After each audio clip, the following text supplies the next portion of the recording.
السلام علیکم ورحمۃ اللہ وبرکاتہ۔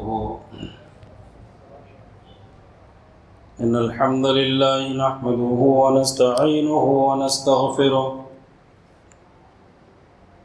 ونعوذ باللہ من شرور انفسنا ومن سیئات اعمالنا، من يهده الله فلا مضل له ومن يضلله فلا هادي له، وأشهد أن لا إله إلا الله وحده لا شريك له، وأشهد أن محمدًا عبده ورسوله، أما بعد فإن خير الحديث كتاب الله، وخير الهدي هدي محمد صلى الله تعالى عليه وسلم، وشر الأمور محدثاتها وكل محدثة بدعة وكل بدعة ضلالة وكل ضلالة في النار۔ أعوذ بالله من الشيطان الرجيم، بسم الله الرحمن الرحيم۔ يا أيها الذين آمنوا اتقوا الله حق تقاته ولا تموتن إلا وأنتم مسلمون۔ يا أيها الناس اتقوا ربكم الذي خلقكم من نفس واحدة وخلق منها زوجها وبث منهما رجالا كثيرا ونساء، واتقوا الله الذي تساءلون به والأرحام إن الله كان عليكم رقيبا۔ يا أيها الذين آمنوا اتقوا الله وقولوا قولا سديدا يصلح لكم أعمالكم ويغفر لكم ذنوبكم، ومن يطع الله ورسوله فقد فاز فوزا عظيما۔ وقال الله تبارك وتعالى في موضع آخر، بسم الله الرحمن الرحيم، واعتصموا بحبل الله جميعا ولا تفرقوا واذكروا نعمة الله عليكم إذ كنتم أعداء فألف بين قلوبكم فأصبحتم بنعمته إخوانا۔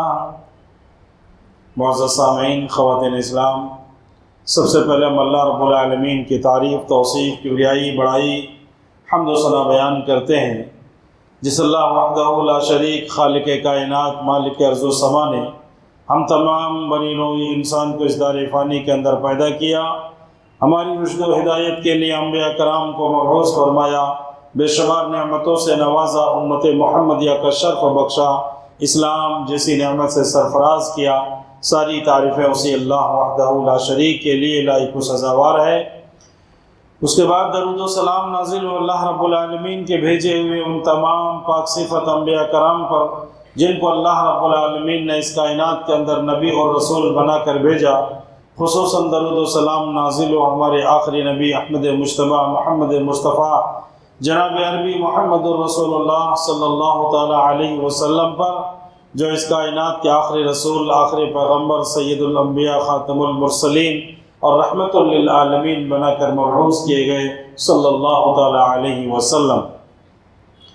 سامعین، میں نے سورہ آل عمران کی آیت نمبر 103 آپ کے سامنے پڑھی ہے، اور اسی آیت کے تحت کچھ باتیں میں آپ کے سامنے رکھنے کی کوشش کر رہا ہوں۔ میں اللہ رب کریم سے دعا گو ہوں الہ العالمین مجھے حق بات کہنے کی توفیق عطا فرما، الہی کہنے سننے سے زیادہ ہم سب کو اس پر عمل کی توفیق عطا فرما، آمین۔ سامعین، جو میرا موضوع ہے اصلاح ذات المسلمین کے یا اصلاح مومنوں کے درمیان اصلاح کرنا، آپس میں مل جل کے رہنا، جس کو ہم دوسرے جملے میں یہ کہیں کہ مسلمانوں کے اندر اتحاد ہونا، یہ میرا موضوع ہے۔ اور میں یہ ثابت کرنے کی کوشش کروں گا قرآن کے ذریعے سے، حدیث کے ذریعے سے، کہ جو دشمن تھے اسلام نے اس کو بھائی بنا دیا، لیکن آج بھائی بھائی ایک دوسرے کے دشمن بن رہے ہیں۔ فرق کتنا ہے؟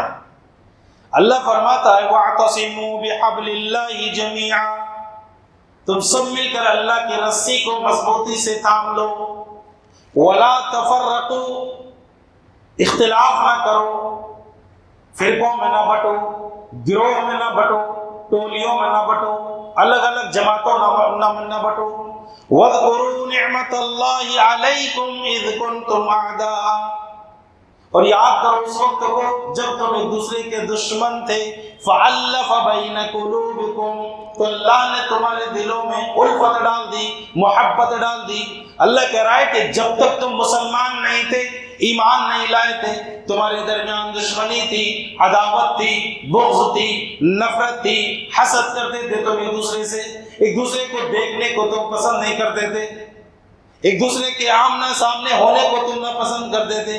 فَأَلَّفَ بَيْنَ قُلُوبِكُمْ، اللہ رب العالمین کہتا تم نے جیسے ہی اسلام قبول کر لیا، جیسے ہی تم مسلمان ہو گئے، اللہ نے تمہارے دلوں میں الفت ڈال دی، محبت ڈال دی۔ جس کو تم اپنا دشمن سمجھتے تھے آج تم اس کو اپنا بھائی سمجھنے لگے۔ فَأَلَّفَ بَيْنَ قُلُوبِكُمْ فَأَصْبَحْتُمْ بِنِعْمَتِهِ إِخْوَانًا، پس اللہ نے تم کو بھائی بھائی بنا دیا۔ ذرا غور کیجئے، جو ایک دوسرے کے دشمن تھے اسلام قبول کرتے ہوئے جان کا محافظ بن گئے، جو ایک دوسرے کا چہرہ نہیں دیکھنا چاہتے تھے اسلام قبول کرتے ہی وہ اتنے عزیز اتنے پیارے ہو گئے کہ ان کو دیکھے بغیر ان کو تسلی نہیں ہے۔ رب کہتا ہے ہم نے تم کو بھائی بھائی بنا دیا۔ اسلام کہتا ہے کہ اسلام کے ذریعے سے ہم نے تمہارے درمیان رشتے کو قائم کر دیا۔ خونی رشتہ الگ ہے، نسبی رشتہ الگ ہے۔ ہم نے تمہیں دین کی بنیاد پہ بھائی بنایا، کلمہ توحید کی بنیاد پہ بھائی بنایا، اللہ کو اور اس کے رسول کو ایک ماننے پر تم کو بھائی بنایا۔ فَأَصْبَحْتُمْ بِنِعْمَتِهِ إِخْوَانًا وَكُنْتُمْ عَلَى شَفَا حُفْرَةٍ مِّنَ النَّارِ، اور اس سے پہلے بھائی بننے سے پہلے، توحید میں آنے سے پہلے، کلمہ توحید کے اقرار کرنے سے پہلے تم جہنم کے کنارے پر تھے۔ اگر تم اتحاد نہ کرتے، اگر تم بھائی بھائی نہ بنتے، اگر تم اللہ کو ایک نہ مانتے، اگر تم رسول کو رسول نہ مانتے تو تم جہنم میں گر جاتے، جہنم کے کنارے پر تھے تم۔ اللہ کا شکر مناؤ کہ اللہ نے تمہیں بھائی بھائی بنا دیا۔ اللہ رب العالمین کے دین کے ذریعے سے تم ایک دوسرے سے محبت کرنے لگے اور تم اپنے آپ کو جہنم سے بچا کر کے جنت کا مستحق بن گئے۔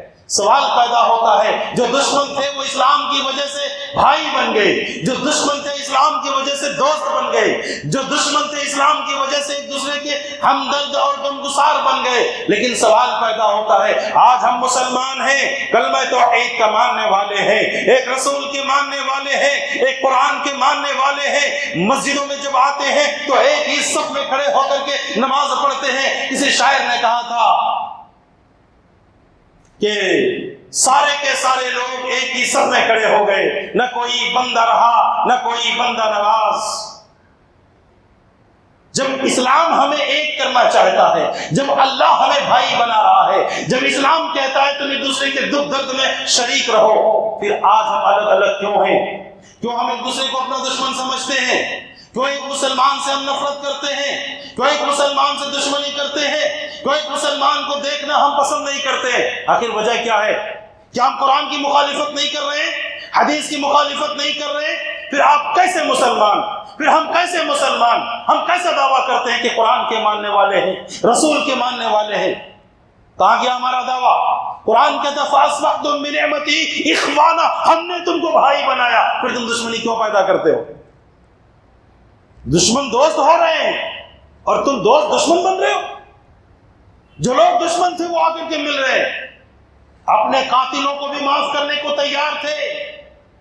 صحابہ کرام نے جن کو ستایا تھا، جن کو مکہ سے نکالا تھا، جن کو گالیاں دی تھی، جن کی زمین و جائیداد چھین لی تھی، جب وہی آدمی اسلام قبول کرتا ہے تو مسلمان اسے سینے سے لگا لیتے ہیں کہ تم حالت کفر میں تم نے میرے ساتھ ایسا کیا، اب تم میرا بھائی بن چکے ہو، اب تم میرا دوست بن چکے ہو، اسے معاف کرنے کو تیار ہے۔ ہم کیسے مسلمان ہیں، کیسے اسلام والے ہیں جو قرآن کی مخالفت کرتے ہیں اور پھر کہتے ہیں کہ ہم مسلمان ہیں، ہم نمازی ہیں، ہم روزے دار ہیں۔ اللہ رب العالمین کہتا ہے جب تم مسلمان بن گئے، سورہ مائدہ کی آیت نمبر 2 کو پڑھو، تعاونوا علی البر والتقوی ولا تعاونوا علی الاثم والعدوان.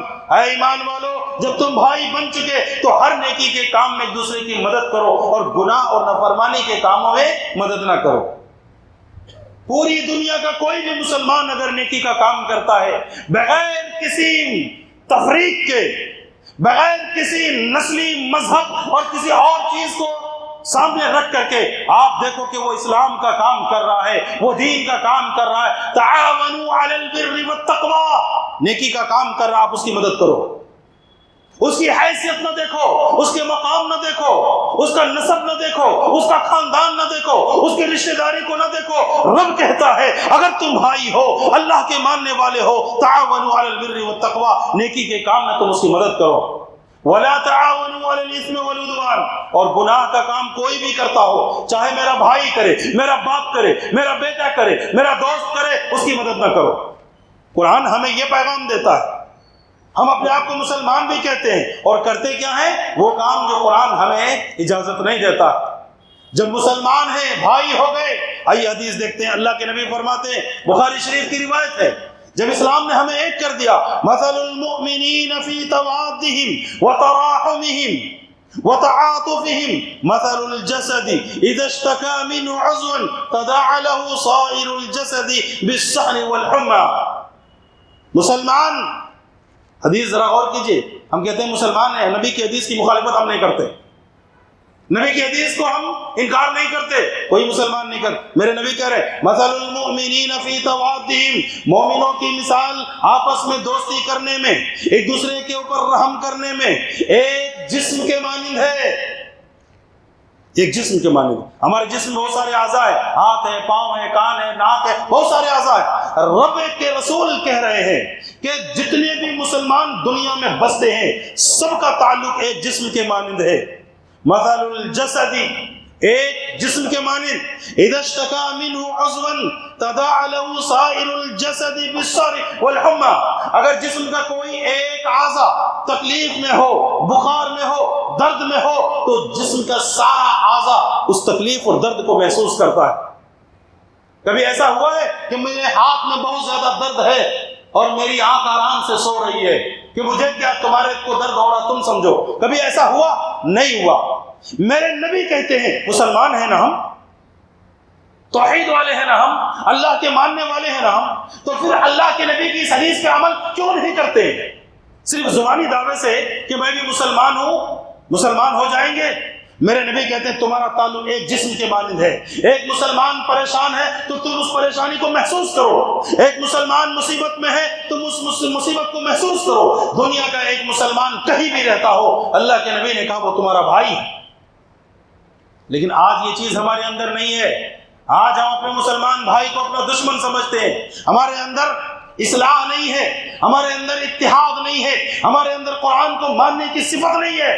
زبانی دعوے کو میں نہیں کہتا، عمل کر کے بتانا پڑے گا، ثابت کرنا پڑے گا کہ میں مسلمان ہوں. اور نبی کی حدیث کی مخالفت میں نہیں کرتا. اب نبی کی حدیث ہم سن رہے ہیں، پھر بھی ہم کہیں گے وہی کروں گا جو میرا دل کہتا ہے، میں وہی کروں گا جو میں چاہوں گا. پھر اللہ کے نبی کو ہم نے کہاں مانا؟ پھر ہم نے اللہ کے رسول کو کہاں مانا؟ اللہ کے نبی صلی اللہ علیہ وسلم آگے فرماتے ہیں، بخاری شریف کی روایت ہے، ذرا سوچئے اسلام کیا کہتا ہے. المؤمن للمؤمن کالبنیان یشد بعضہ بعضا، ایک مومن دوسرے مومن کے لیے دیوار کے مانند ہے. یشد بعضہ بعضا، جو ایک اینٹ دوسرے اینٹ کو تقویت دیتی ہے، ایک اینٹ دوسرے اینٹ کو مضبوط کرتی ہے. کتنی دیواریں اس پلر کے اندر اور اس دیوار کے کتنی اینٹیں اس دیوار کے نیچے دبی ہوئی ہے. اگر وہ اندر جانے سے انکار کر دیتے تو یہ دیوار قائم ہوتی؟ کتنے کو دفن ہونا پڑتا ہے تب جا کے اوپر کچھ نظر آتے ہیں. میرے نبی نے کہا تمہاری مثال ایک دیوار کے مانند ہے. جب ایک دیوار ایک اینٹ دوسرے اینٹ کو مضبوط کرتی ہے، اگر تم اتحاد کے ساتھ رہو گے، مل کے رہو گے، مضبوط رہو گے، طاقتور رہو گے، دنیا کی کوئی طاقت تمہیں کچھ نہیں بگاڑ سکتی. لیکن اگر تم انتشار میں آئے، اگر تمہارے اندر افتراق آیا، اگر تمہارے اندر فرقوں اور ٹولیوں اور جماعتوں میں یہ ساری چیزیں آ گئی، تو یاد رکھو تم کمزور ہو جاؤ گے، تمہاری کوئی حیثیت نہیں ہوگی، کوئی حیثیت نہیں ہوگی. آج ہمارے اندر یہی چیزیں آ گئی ہیں. ہمارے اندر اتحاد نہیں، ایک مسلمان کو دوسرے مسلمان کے اوپر بھروسہ نہیں، ایک مسلمان دوسرے مسلمان کے اوپر یقین اور بھروسہ نہیں کر رہا ہے۔ آج ہمارا ایمان، ہمارا عقیدہ، ہمارا کردار، ہمارا اخلاق اتنا بدترین ہو گیا ہے کہ ایک مسلمان غیر کے اوپر بھروسہ کرتا ہے، لیکن ایک مسلمان کے اوپر بھروسہ کرنے کو تیار نہیں ہے۔ کیوں؟ اب مسلمان نہیں ہو؟ صحابہ کرام مسلمان نہیں تھے؟ جب مکہ سے ہجرت کر کے ان کو مدینہ آنا پڑا، مدینہ کے اندر بھی غربت تھی، اللہ کے نبی نے مواخات قائم کیا، بھائی چارگی قائم کی، اپنی جائیداد دینے کے لیے تیار۔ آج ہم سے کوئی جائیداد نہیں مانگ رہا ہے، کوئی دولت نہیں مانگ رہا ہے۔ کیا تم ایک مسلمان سے محبت نہیں کر سکتے؟ کیا تم ان سے پیار نہیں کر سکتے؟ ان کے ساتھ اچھائی نہیں کر سکتے؟ ان کے خلاف اپنے زبان میں، اپنے دل میں کوئی نفرت نہ رکھ سکتے؟ ایسا نہیں کر سکتے ہم؟ کون سا مسلمان ہے ہم؟ نام کے مسلمان، میرے باپ نے میرا نام مسلمان رکھ دیا تو میں مسلمان ہوں؟ یہ قرآن کی آیتیں ہمیں سمجھ میں کیوں نہیں آتی ہے؟ ان قرآن کی آیتوں پر ہم عمل کیوں نہیں کرتے ہیں؟ ایک مسلمان کو ایک مسلمان کے اوپر بھروسہ کیوں نہیں ہے؟ ہونا تو یہ چاہیے تھا کہ ایک مسلمان کو دیکھ کر کے اپنے اندر طاقت اور قوت محسوس کرتے کہ میں اکیلا نہیں، میرا بھائی ہے۔ میں کبھی کبھی مثال دیا کرتا ہوں، ایک پولیس والا جب اپنی وردی کے ساتھ آ جاتا ہے، ہزاروں کے سامنے وہ اونچی آواز میں بات کرتا ہے اور کسی میں مجال نہیں کہ اسے کچھ کہہ دے۔ کیوں؟ سوال پیدا ہوتا ہے کیوں؟ اس لیے کہ ہمارے ذہن میں یہ بات ہے کہ یہ پولیس والا آج اکیلا ہے، ابھی اکیلا ہے، تنہا ہے، لیکن پوری حکومت اس کے ساتھ ہے۔ اگر ہم نے اسے وردی کی حالت میں ہاتھ لگا دیا، حکومت ہمیں نہیں چھوڑے گی۔ وہ غلطی کرتا ہے، اس کے اوپر بھی، اس کے باوجود بھی کوئی انسان اس کے اوپر ہاتھ نہیں اٹھاتا ہے۔ قانونی کارروائی جو ہوگی۔ آپ ایک پولیس آفیسر کے اوپر یا کسی بھی پولیس کے اوپر جو سرکاری آدمی ہے، اس کے اوپر آپ ہاتھ نہیں اٹھا سکتے۔ مسلمان کو اللہ تعالیٰ نے کہا تم ایک جسم کے مانند ہو۔ ایک مسلمان اپنے آپ کو تنہا کیوں محسوس کرتا ہے جب کہیں وہ ہوتا ہے؟ وہ کیوں نہیں محسوس کرتا؟ یہ کیوں نہیں محسوس کرتا ہے کہ ہمارے ساتھ پوری امت محمدیہ ہے؟ میں کسی بھی مصیبت میں مبتلا ہو جاؤں، پوری امت میری مدد کے لیے آ جائیں گے۔ میرے نبی نے کہا المؤمن للمؤمن کالبنیان یشد بعضہ بعضا۔ ہم ملیں گے تو طاقت ہوگی، اتحاد میں رہیں گے۔ یہ رسیاں، یہ باریک تاگے ہیں، جب اس کو ملا دیا جاتا ہے تو رسی بنتی ہے۔ یہ پہاڑ، یہ ذرات ہے، جب یہ ملتے ہیں تو پہاڑ بنتے ہیں۔ یہ سمندر قطرے ہیں، یہ سمندر جب قطرے میں ملتے ہیں تو سمندر بنتا ہے۔ اگر اس کو الگ کر دیا جائے تو سمندر کچھ نہیں۔ ان پہاڑوں کو ذرات میں بدل دیا جائے، اس کی کوئی حیثیت نہیں۔ ان رسیوں کو الگ الگ کر دیا جائے، اس کے اندر کوئی مضبوطی نہیں۔ یہی حالت ہماری ہے۔ اگر ہم الگ ہیں تو کوئی حیثیت نہیں ہماری۔ اتحاد میں ہیں، متفق ہیں، ایک دوسرے کے اوپر یقین اور بھروسہ ہے، ایک دوسرے کی مدد کرنے کی صلاحیت ہے اور یہ یقین ہے، تو یاد رکھیے ہمارے اندر طاقت بھی ہے، قوت بھی ہے، مضبوطی بھی ہے۔ ہم کوئی بھی فیصلہ لیں گے اس کے اوپر ہم کامیاب بھی ہوں گے۔ لیکن یہ چیزیں ہمارے اندر نہیں ہیں۔ آج ہم ایک دوسرے کو کمزور، ایک دوسرے کو حقیر سمجھنے میں لگے ہوئے ہیں۔ آج ایک دوسرے کے اوپر ہم فخر کر رہے ہیں کہ میں اچھا تم اچھے، میرا خاندان ایسا تیرا خاندان ایسا۔ اللہ اکبر! قرآن کیا کہتا ہے؟ یا ایھا الناس انا خلقناکم من ذکر و انثی وجعلناکم شعوبا وقبائل لتعارفوا ان اکرمکم عند اللہ اتقاکم۔ سورہ حجرات کو اٹھائیے، آیت نمبر 13 کو پڑھیے۔ اللہ کہتا ہے اے انسانوں، کس بات پر تم فخر کرتے ہو؟ ہم نے تم کو ایک ماں اور ایک باپ سے پیدا کیا۔ آدم تمہارا باپ، حوا تمہاری ماں۔ آج کو تم نسلوں میں بڑھ رہے ہو، آج کو تم فرقوں میں بڑھ رہے ہو۔ کسی کو سید ہونے پر فخر ہے تو کسی کو فلاں ہونے پر فخر ہے، کسی کو خان ہونے پر فخر ہے تو کسی کو پٹھان ہونے پر فخر ہے۔ کیوں تم ان نسلوں چیزوں پہ، ان الفاظوں پہ بٹے ہوئے ہو؟ اللہ کہتا انا اکرمکم عند اللہ اتقاکم۔ اللہ کے نزدیک معزز، محترم، مکرم وہ ہے جو سب سے زیادہ تقوی والا ہے۔ تم تقوی کی بنیاد پہ کیوں نہیں ایک دوسرے سے ملتے؟ حضرت بلال حبشی رضی اللہ عنہ کو، جو مکہ کے غلام تھے، کوئی اپنے ساتھ بٹھانے کو تیار نہیں، کوئی آزاد ان کے ساتھ بات کرنے کو تیار نہیں۔ میرے نبی نے کہا جب وہ اسلام قبول کرتے ہیں وہ میرے نبی کے ساتھ بیٹھتے ہیں، حضرت ابوبکر عمر و فاروق رضی اللہ عنہما کے ساتھ بیٹھتے۔ کوئی تمیز نہیں، کوئی فرق نہیں کہ یہ غلام ہیں، یہ حبشی ہیں، یہ کالے ہیں۔ میرے نبی نے یہ کہہ کر کے ان سارے اختلافات کو ختم کر دیا کہ کسی عربی کو عجمی کے اوپر کوئی فوقیت نہیں۔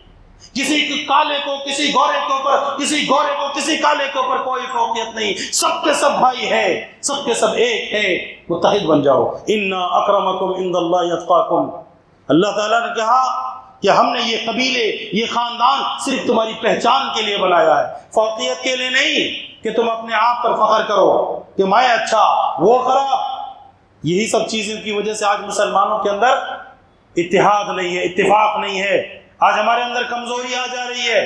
میرے بھائیوں ذرا سمجھو باتوں کو، ذرا غور کرو، یہ قرآن کی آیتیں ہیں، اگر ان قرآن کی آیتوں کی خلاف ورزی ہم کریں اور پھر اپنے آپ کو مسلمان بھی کہیں تو یاد رکھیں کیسا مسلمان ہے۔ اللہ کہتا ہے سورہ حجرات کی آیت نمبر 10 پڑھیے، انما المؤمنون اخوہ فاصلحوا بین اخویکم واتقوا اللہ لعلکم ترحمون۔ ایمان والو تم سب آپس میں بھائی ہو، بھائی ہو، واتقوا اللہ، اللہ سے ڈرتے رہو، لعلکم ترحمون، تاکہ تم پر رحم کیا جائے۔ بھائی ہونے کے ناطے اپنے سگے بھائی کے ساتھ تمہارا کیسا تعلق ہے، دین کے بھائیوں کے ساتھ بھی ویسے تعلق رکھو نا، کیوں دشمنی کرتے ہو؟ اللہ اکبر، اسلام کتنا بڑا مذہب ہے، جھوٹ کتنا بڑا گناہ ہے، اس کے باوجود اسلام کیا کہتا ہے؟ اللہ کے نبی صلی اللہ علیہ وسلم فرماتے ہیں، ابو داؤد کی روایت ہے، لیس بالکاذب من اصلح بین الناس۔ آج ہماری حالت کیا ہے؟